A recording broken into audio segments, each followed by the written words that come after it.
নমস্কার। গল্পের চিলেকোঠায় সকলকে স্বাগত জানাই। আশা করি সবাই ভালো আছেন এবং সুস্থ আছেন। আজ শোনাব কৈলাস চৌধুরীর পাথর গল্পের দ্বিতীয় পর্ব। তবে গল্পে যাওয়ার আগে মনে করিয়ে দিই, যারা যারা চ্যানেলটিকে এখনও সাবস্ক্রাইব করেননি তারা অবশ্যই করে চ্যানেলটিকে সাবস্ক্রাইব করে নিন এবং প্রতিদিন গল্প কেমন লাগছে তা কমেন্টের মাধ্যমে জানাতে কিন্তু ভুলবেন না। চলুন আজকের গল্পের দ্বিতীয় পর্ব শুরু করি। পরের দিন ছিল রবিবার। সারাদিনের মধ্যে বেশিরভাগটা সময় ফেলুদা ওর ঘরে পায়চারি করেছে।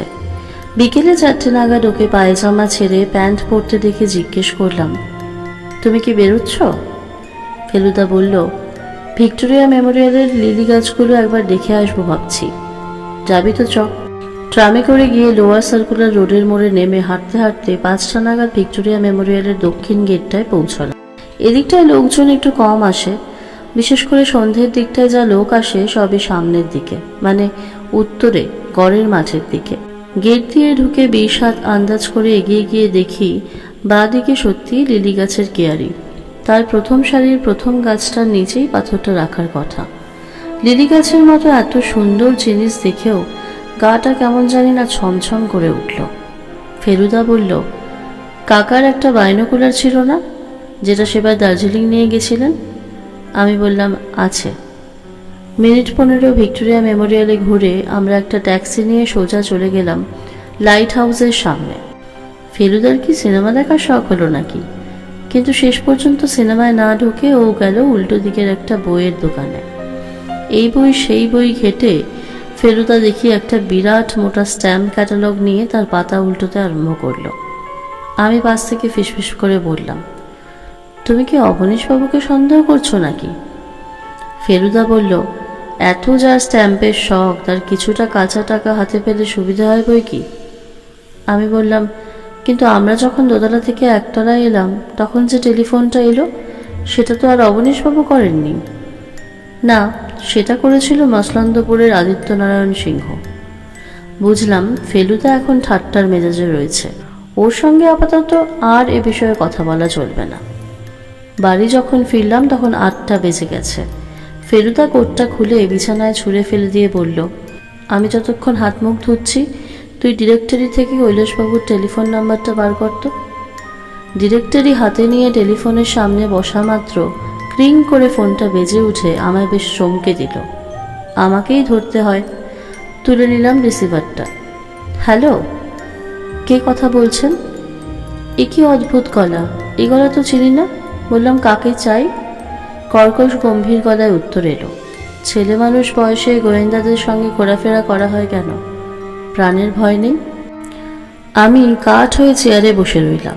বাথরুম থেকে বেরিয়ে এসে ফেলুদা বলল, ও কি ওরকম থম মেরে বসে আছিস কেন? কার ফোন এসেছিল? কোনো মতে ঘটনাটা ফেলুদাকে বললাম।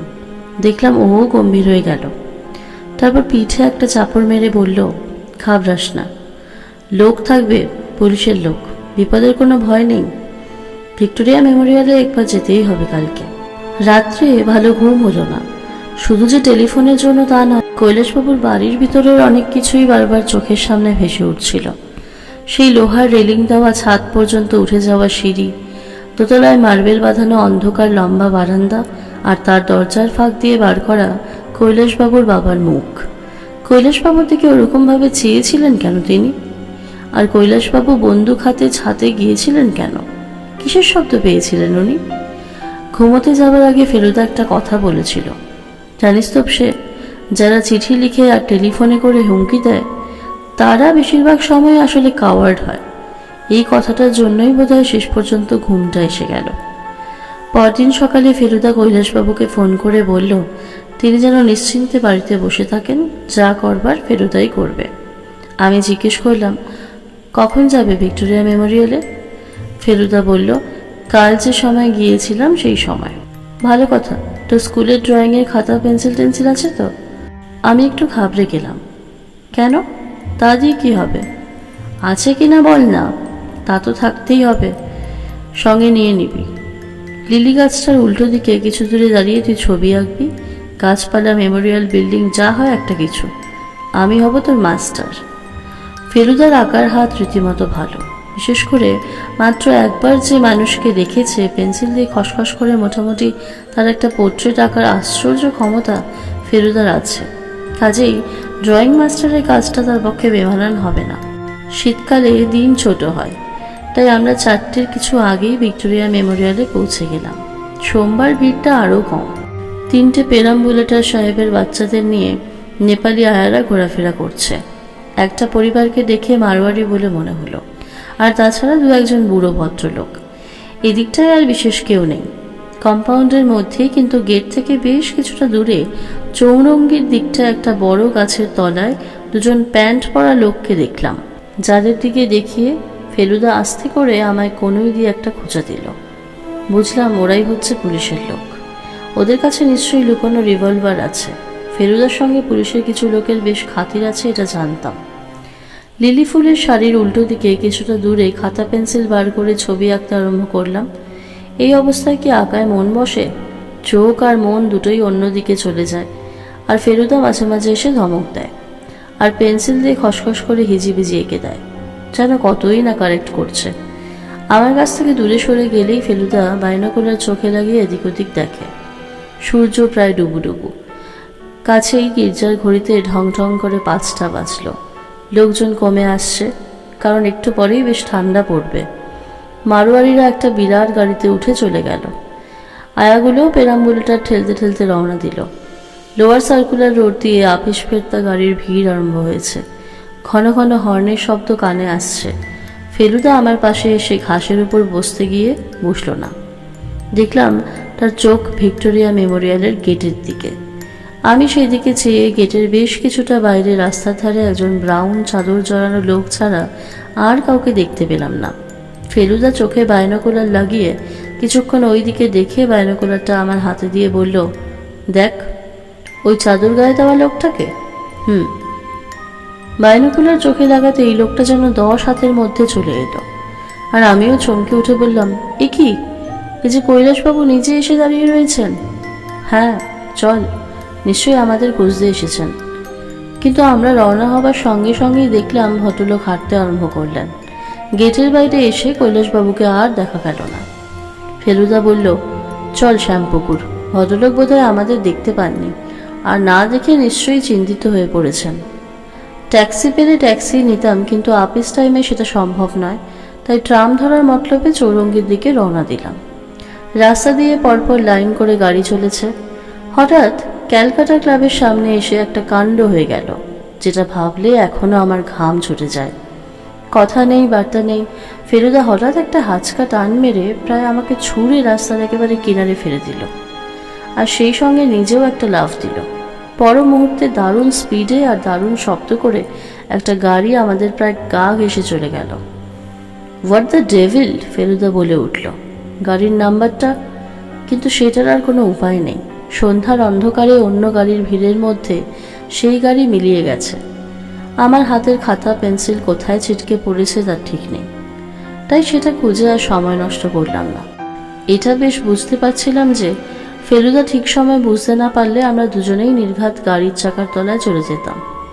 ট্রামে ফেলুদা সারা রাস্তা ভীষণ গম্ভীর মুখ করে রইল। কৈলাসবাবুর বাড়িতে পৌঁছে সোজা বৈঠকখানায় গিয়ে সোফায় বসা কৈলাসবাবুকে ফেলুদা প্রথম কথা বলল, আপনি দেখতে পেলেন না আমাদের? ভদ্রলোক কেমন যেন থতমত খেয়ে গেলেন। বললেন, কোথায় দেখতে পেলাম না? কি বলছেন আপনি? কেন, আপনি ভিক্টোরিয়া মেমোরিয়াল যাননি? আমি? সে কি কথা? আমি তো এতক্ষণ শোবার ঘরে বিছানায় শুয়ে ভাবনায় ছটফট করছিলাম, এই সবে মাত্র নিচে এসেছি। তাহলে কি আপনার কোনো যমজ ভাই আছে নাকি? কৈলাসবাবু কীরকম যেন একটু অবাক হয়ে গেলেন। তারপর বললেন, সে কি, আপনাকে সেদিন বলিনি? কি বলেননি? কেদারের কথা, কেদার যে আমার যমজ ভাই। ফেলুদা সোফার উপরে বসে পড়ল। কৈলাসবাবুরও মুখটা কেমন যেন শুকিয়ে গেল। কাপা কাপা গলায় বললেন, আপনি কেদারকে দেখেছেন? সে ওখানে ছিল? উনি ছাড়া আর কেউ হতেই পারেন না। সর্বনাশ! কেন বলুন তো? কেদারবাবুর কি ওই পাথরটার উপর কোনো অধিকার ছিল? কৈলাসবাবু হঠাৎ কেমন যেন নেতিয়ে পড়লেন। সোফার হাতলে মাথাটা এলিয়ে দিয়ে একটা দীর্ঘশ্বাস ফেলে বললেন, তা ছিল। কেদারই প্রথম পাথরটা দেখে। আমি মন্দিরটা দেখি, কিন্তু দেবমূর্তির কপালে পাথর কেদারই প্রথম দেখে। তারপর তারপর আর কি, একরকম আবদার করেই পাথরটা আমি নিই। অবশ্যই মনে জানতো ওটা আমার কাছে থাকলে থাকবে, কেদার নিলে ওটা বেচে দেবে, দিয়ে টাকাটা নষ্ট করবে। আর ওটার যে কত দাম সেটা আমি জেনেও কেদারকে জানাইনি। সত্যি বলতে কি, কেদার যখন বিদেশে চলে গেল তখন আমার মনে একটা নিশ্চিন্ত ভাব এলো, কিন্তু ওখানে হয়তো বিশেষ সুবিধা করতে পারেনি, তাই ফিরে এসেছে। হয়তো পাথরটাকে নিয়ে বিক্রি করে সেই টাকায় নতুন কিছু ব্যবসা পাতবে। একটুক্ষণ চুপ করে থেকে ফেলুদা বলল, এখন উনি কি করতে পারেন সেটা বলতে পারেন? কৈলাসবাবু বললেন, জানি না, তবে আমার মুখোমুখি তো একবার তাকে আসতেই হবে। বাড়ি থেকে যখন বেরোই না আর লিলি গাছের নিচে পাথর যখন রাখিনি, তখন সে আসবেই। আপনি কি চান আমি এখানে থেকে একটা কোনো ব্যবস্থা করি? না, তার কোনো প্রয়োজন হবে না। সে আমাকে কথা বলার সুযোগ না দিয়ে কিছু করবে বলে মনে হয় না। আর কথা যদি বলতে আসে তাহলে ভাবছি পাথরটা দিয়েই দেব। আপনার কর্তব্য এখানেই শেষ। আপনি যে লাইফ রিস্ক নিয়ে আজ ভিক্টোরিয়া মেমোরিয়ালে গিয়েছিলেন তার জন্য সত্যিই আমি কৃতজ্ঞ। আপনি বিলটা পাঠিয়ে দেবেন, একটা চেক আমি দিয়ে দেব। ফেলুদা বলল, লাইফ রিস্কই বটে, একটা গাড়ি তো পিছন থেকে এসে প্রায় আমাদের শেষ করে দিয়েছিল। আমার কনুইটা খানিকটা ছড়ে গিয়েছিল, আমি সেটা এতক্ষণ হাত দিয়ে ঢাকবার চেষ্টা করছিলাম, কিন্তু চেয়ার ছেড়ে উঠবার সময় ফেলুদা সেটা দেখে ফেলল। ও কি রে, তোর হাতে যে রক্ত! তারপর কৈলাসবাবুর দিকে ফিরে বলল, কিছু যদি মনে না করেন, আপনার এখানে একটু ডেটল বা আয়োডিন হবে কি? এইসব ঘাগুলো আবার বড্ড চট করে সেপটিক হয়ে যায়। কৈলাসবাবু ব্যস্ত হয়ে বললেন, ইস, যা হয়েছে কলকাতার রাস্তাঘাট! দেখি অবনীশকে জিজ্ঞেস করি। অবনীশবাবুর ঘরের সামনে গিয়ে ডেটলের কথা জিজ্ঞেস করতেই উনি কেমন যেন একটু অবাক হয়ে বললেন, তুমি যে এই 3-7 আগেই আনলে, সে কি এর মধ্যেই ফুরিয়ে গেল? কৈলাসবাবু একটু অপ্রস্তুত হয়ে বলল, ওহো, তাই তো, এই দেখ, খেয়ালই নেই, আমার কি আর মাথার ঠিক আছে? ডেটল লাগিয়ে কৈলাসবাবু বাড়ি থেকে বেরিয়ে এসে দেখি ফেলুদা কর্নওয়ালি স্ট্রিটের ট্রামের দিকে না তাকিয়ে যাচ্ছে উল্টো দিকে। আমি কিছু জিজ্ঞেস করার আগেই ও বলল, গণপতিদার কাছে একবার টেস্ট ম্যাচের টিকিটের কথাটা বলে যাই। এত কাছেই যখন এসেছি। কৈলাসবাবুর 2টো বাড়ি পরেই গণপতি চ্যাটার্জির বাড়ি। আমি ওর নাম শুনেছি ফেলুদার কাছে, কিন্তু দেখিনি কখনো। রাস্তার উপরেই সামনের ঘর, টোকা মারতেই গেঞ্জির উপর পুলোভার পরা একজন নাদুস নুদুস ভদ্রলোক দরজা খুলল। আরে ফেলু মাস্টার যে, কি খবর? একটা খবর তো বুঝতেই পারছেন। তা তো বুঝছি, তবে সশরীরে তাগাদা না দিতে এলেও চলতো। তোমার রিকোয়েস্ট কি ভুলি? যখন বলেছি দেব তখন দেবই। আসার কারণ অবশ্যই আরেকটা আছে। আপনার বাড়ির ছাদ থেকে শুনেছি উত্তর কলকাতার একটা খুব ভালো ভিউ পাওয়া যায়। একটা ফিল্ম কোম্পানির জন্য সেইটা একবার দেখতে চাইছিলাম। স্বচ্ছন্দে শটান সিঁড়ি দিয়ে চলে যাও, আমি এদিকে চায়ের আয়োজন করছি। 4তলার ছাদে উঠে পূব দিকে চাইতেই দেখি কৈলাসবাবুদের বাড়ি। 1তলার বাগান থেকে ছাদ অবধি দেখা যাচ্ছে। 2তলার একটা ঘরে আলো জ্বলছে, আর তার ভিতরে একজন লোক খুটখুট করে এদিক ওদিক ঘুরে বেড়াচ্ছে। খালি চোখেই বুঝতে পারলাম সেটা কৈলাসবাবুর বাবা। ছাদের উপরে ওই যে চিলে কোঠা, তার জানলার দিকে দেওয়ালটা দেখা যাচ্ছে। দরজাটা বোধহয় উল্টো দিকে। 2তলার একটা বাতি জ্বলে উঠল, বুঝলাম সেটা সিঁড়ির বাতি। ফেলুদা বাইনোকুলার চোখে লাগালো। একজন লোক সিঁড়ি দিয়ে উঠছে। কে? কৈলাসবাবু। এত দূর থেকেও তার লাল সিল্কের ড্রেসিং গাউনটা দেখেই বোঝা যায়। কয়েক সেকেন্ডের জন্য কৈলাসবাবুকে দেখা গেল না। তারপর হঠাৎ দেখি উনি ছাদে উঠে এসেছেন। আমরা দুজনেই চট করে একসঙ্গে নিচু হয়ে শুধু 2 চোখ দুটো পাঁচিলের ওপর দিয়ে বার করে রাখলাম। কৈলাসবাবু এদিক ওদিক দিয়ে চিলে কোঠার উল্টো দিকে চলে গেলেন। তারপর ঘরের বাতি জ্বলে উঠল। কৈলাসবাবুকে জানালায় দেখা গেল। উনি আমাদের দিকে পিঠ করে দাঁড়িয়ে আছেন। আমার বুকের ভিতরে ভীষণ জোরে ঢিপ ঢিপ আরম্ভ হয়ে গেছে। কৈলাসবাবু কিছুক্ষণ দাঁড়িয়ে থেকে মাটিতে বসে পড়লেন। কিছুক্ষণ পর কৈলাসবাবু আবার ঘরের বাতি নিভিয়ে সিঁড়ি দিয়ে নিচে চলে গেলেন। ফেলুদা শুধু বলল, গোলমাল গোলমাল। ফেলুদার এরকম অবস্থায় আমি ওকে বিশেষ কিছু বলতে সাহস পাই না। অন্য সময় মাথায় চিন্তা থাকলেও পায়চারি করে, কিন্তু আজ দেখলাম ও শটান বিছানায় শুয়ে সিলিংয়ের দিকে তাকিয়ে আছে। রাত 9:30টায় দেখলাম ও নোট বইয়ে কি যেন হিজিবিজি লিখছে। ও আবার এসব লেখা ইংরেজি ভাষায়, কিন্তু গ্রিক অক্ষরে লেখে। আর সেই অক্ষর আমার জানা নেই। এইটুকুই শুধু বুঝতে পারছিলাম যে কৈলাসবাবুর বারণ সত্ত্বেও ও এই পাথরের ব্যাপারে কাজ চালিয়ে যাচ্ছে। ঘুমোতে রাত হয়েছিল বলেই বোধহয় সকালে নিজে থেকে ঘুমটা ভাঙেনি, ভাঙল ফেলুদার ঠেলাতে। এই তোপসে, ওঠ ওঠ, শ্যাম্পুকু যেতে হবে। কিসের জন্য? ফোন করেছিলাম, কেউ ধরছে না, গন্ডগোল মনে হচ্ছে। 10 মিনিটের মধ্যে ট্যাক্সিতে উঠে ঊর্ধ্বশ্বাসে ছুটে চললাম শ্যামপুকুরের দিকে। গাড়িতে ফেরুদা শুধু একটা কথাই বলল, কি সাংঘাতিক লোক রে বাবা, আর একটু আগে বুঝতে পারলে বোধহয় গন্ডগোলটা হতো না। কৈলাসবাবুর বাড়িতে পৌঁছে ফেলুদা বেল টেল না টিপেই ভেতরে চলে গেল। অবশ্যই দরজাটা যে খোলাই ছিল সেটা আমাদের ভাগ্য। সিঁড়ি পেরিয়ে অবনীশবাবুর ঘরের সামনে পৌঁছতেই চক্ষু স্থির। টেবিলের সামনে একটা চেয়ার উল্টে পড়ে আছে, আর তার ঠিক পাশেই মেঝেতে হাত দুটো পিছনে জড়ো করে বাঁধা আর মুখে রুমাল বাঁধা অবস্থায় পড়ে আছেন অবনীশবাবু। ফেলুদা হুমড়ি দিয়ে পড়ে 8 মিনিটের মধ্যে দড়ি রুমাল খুলে দিতেই ভদ্রলোক বললেন, থ্যাংক গড। ফেলুদা বলল, কে করেছে এই দশা আপনার? ভদ্রলোক হাঁপাতে হাঁপাতে উঠে বসে বললেন, মামা, কৈলাস মামা। মামার মাথা খারাপ হয়ে গেছে। সেদিন বলছিলাম না আপনাকে, ভোরে এসে বসেছি ঘরে, বাতি জ্বালিয়ে কাজ করছিলাম।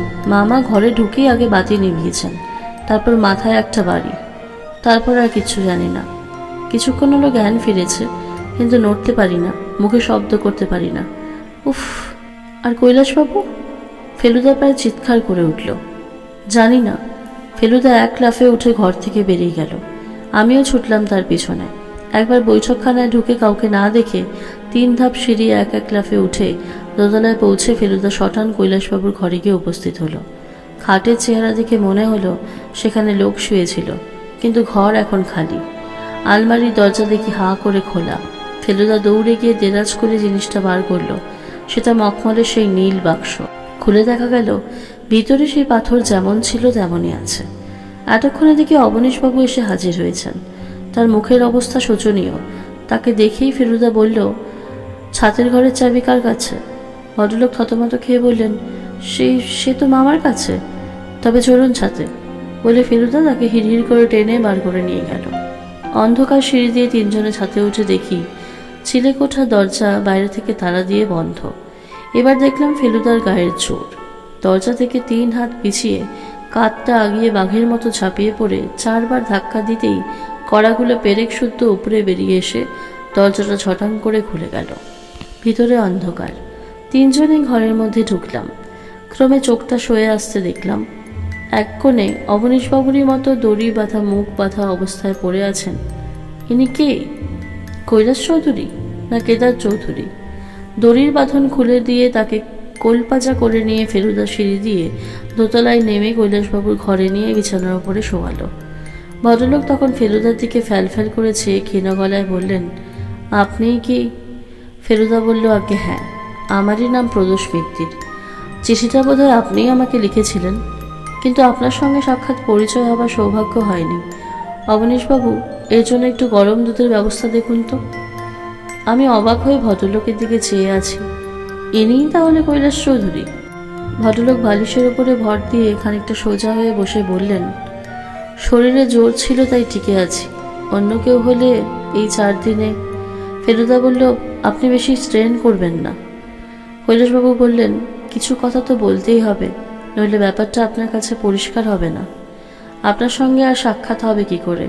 যেদিন চিঠি দিলুম আপনাকে, সেই দিনই তো আমাকে বন্দি করে ফেলল, তাও চায়ের সঙ্গে ওষুধ মিশিয়ে অজ্ঞান করে, নইলে গায়ের জোরে পারত না।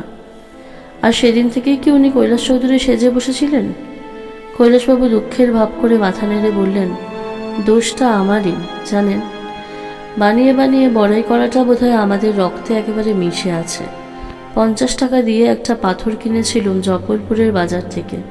কী দুর্মতি হলো, ফিরে এসে চাঁদার জঙ্গলের এক দেব মন্দিরের গল্প ফেলে কেদারকে তাক লাগিয়ে দিলুম।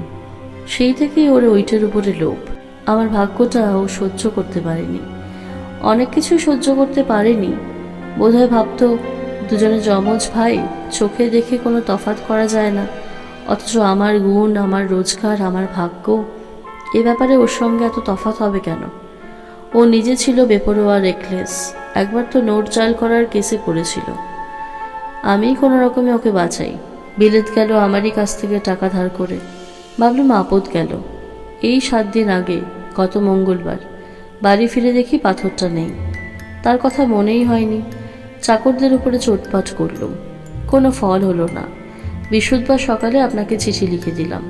সেদিনই রাত্রে ও এলো। বাজারে যাচাই করে জেনেছে ওই পাথরের কোনো দাম নেই, অথচ ও দেখেছিল লাখ টাকার স্বপ্ন।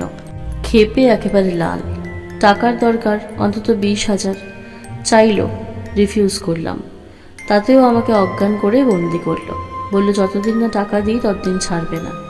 আর সেই কদিন ও কৈলাস চৌধুরী সেজে বসে থাকবে, কেবল আদালতে যাবে না, অসুখ বলে ছুটি নেবে।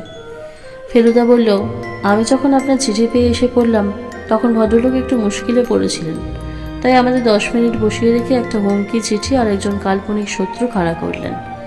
এইটা না করলে আমাদের সন্দেহ হতো, অথচ আমি থাকলেও বিপদ। তাই আবার টেলিফোনে হুমকি দিয়ে আর গাড়ি চাপা দিয়ে আমাদের হঠাৎও চেষ্টা করলেন। কৈলাস ভ্রুকুটি করে বললেন, কিন্তু আমি ভাবছি কেদার এভাবে হঠাৎ আমাকে রেহাই দিয়ে চলে গেল কেন? আমি তো কাল রাত অবধি ওকে টাকা দিতে রাজি হইনি। ও কি শুধু হাতেই চলে গেল? অবনীশবাবু যে কখন দুধ নিয়ে হাজির হয়েছেন তা লক্ষ্যই করিনি। হঠাৎ ভদ্রলোকের চিৎকার শুনে চমকে উঠলাম। খালি হাতে যাবেন কেন তিনি? আমার টিকিট, আমার মহামূল্য ভিক্টোরিয়ার টিকিট নিয়ে গেছেন তিনি। ফেলুদা অবনীশবাবুর দিকে চেয়ে চোখ বড় বড় করে বলল, সে কি, সেটা গেছে নাকি? গেছে বই কি, আমাকে শেষ করে দিয়ে গেছেন কেদার মামা। কত দাম যেন বলেছিলেন টিকিটটার? 20,000। কিন্তু ফেলুদা অবনীশবাবুর দিকে ঝুঁকে পড়ে গলাটা নামিয়ে বলল, ক্যাটালগে যে বলছে ওটার দাম 50 টাকার বেশি নয়। অবনীশবাবুর মুখটা ফ্যাকাশে হয়ে গেল। ফেলুদা বলল, আপনার মধ্যেও তো চৌধুরী বংশের রক্ত রয়েছে, তাই না? আপনিও বোধহয় একটু রং চড়িয়ে কথা বলতে ভালোবাসেন। ভদ্রলোক এবার একেবারে ছেলে মানুষের মতো কাঁদো কাঁদো মুখ করে বললেন, কি করি বলুন? 3 বছর ধরে 4,000 ধুলোমাখা চিঠি ঘেটেও যে একটা ভালো টিকিট পেলাম না। তাও তো মিথ্যে বলে লোককে অবাক করে কিছুটা আনন্দ পাওয়া যায়। ফেলুদা হো হো করে হেসে উঠে অবনীশবাবুর পিঠ চাপড়ে বললেন, কুছ পরোয়া নেই। আপনার কেদার মামাকে আপনি যে টাইটটি দিলেন সেটার কথা ভাবলেই দেখবেন প্রচুর আনন্দ পাবেন। যাকে এবার দমদম এয়ারপোর্টে একটা টেলিফোন করে দেখি। কেদারবাবু পালাবেন আন্দাজ করে আজ সকালে এয়ার ইন্ডিয়াতে ফোন করে জেনেছি আজই একটা বোম্বাইয়ের প্লেনে ওর বুকিং আছে। পুলিশ থাকবে ওখানে, তাই পালাবার কোনো রাস্তা নেই। ভাগ্যিস তপেশের কোনোই ছড়েছিল। ডেটলের ব্যাপারটাতেই আমার ওর উপরের প্রথম সন্দেহ হয়। কেদারবাবুকে গ্রেপ্তার করতে কোনো বেগ পেতে হয়নি, আর অবনীশবাবুও তার 50 টাকার টিকিটটা ফেরত পেয়েছিলেন। ফেলুদা যা টাকা পেল তাই দিয়ে আমাদের 3 দিন রেস্টুরেন্টে খাওয়া আর 2টো সিনেমা দেখার পরেও ওর পকেটে বেশ কিছু বাকি রইল। আজ বিকেলে বাড়িতে বসে চা খেতে খেতে ফেলুদাকে বললাম, ফেলুদা, একটা জিনিস আমি ভেবে বার করেছি, সেটা ঠিক কিনা বলবে? কি ভেবেছিস শুনি? আমার মনে হয় কৈলাসবাবুর বাবা বুঝতে পেরেছিলেন যে কেদারবাবু কৈলাসবাবু সেজে বসে আছেন, আর সেই জন্যই সেদিন ওর দিকে কটমট করে চাইছিলেন। বাবারা নিশ্চয়ই নিজেদের জমজ ছেলেদের মধ্যে তফাৎ ধরতে পারে, তাই না? এক্ষেত্রে তা যদি নাও হয় তাহলেও তোর ভাবনাটা আমার ভাবনার সঙ্গে মিলে গেছে বলে আমি তোকে সম্মানিত করছি। এই বলে ফেলুদা আমার প্লেট থেকে একটা জিলিপি তুলে নিয়ে মুখে পুরে দিল।